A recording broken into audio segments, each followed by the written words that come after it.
হালখাতার কথা যদি বলি, আপনাদের এলাকায় হালখাতা হয়? হালখাতা জায়েজ হয়ে গেছে না আমাদের? আমি বাকি খাইলাম, আমি আবার মিষ্টি খাবো, আমি আবার বিরিয়ানি পোলাও খাবো, খেয়ে টাকা পরিশোধ করব কেন ভাই?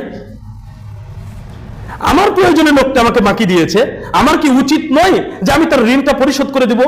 হালখাতার অপেক্ষায় আছি কবে গরুর গোশত খাওয়াবে সেই দিন পরিশোধ করব, এটা উচিত নয় ভাই। যারা দিনদার ভাই আছেন আজকে বোঝার চেষ্টা করবেন, এটা উচিত নয়, হালখাতা করাই উচিত নয়। একজন ব্যক্তি 1 লাখ টাকা বাকি দিয়েছে, 50,000 টাকা খাওয়া টাকা উঠাতে হচ্ছে, কি লাভ হলো বলেন? 1 লাখ টাকা ঋণ যাদেরকে বাকি দিয়েছে তাদেরকে আবার 50,000 টাকা খাওয়াচ্ছে, আপনি আমি খাচ্ছি আবার ঋণ পরিশোধ করছি কেন? টাকাতে থাকতে হবে না নিজের ভেতরে?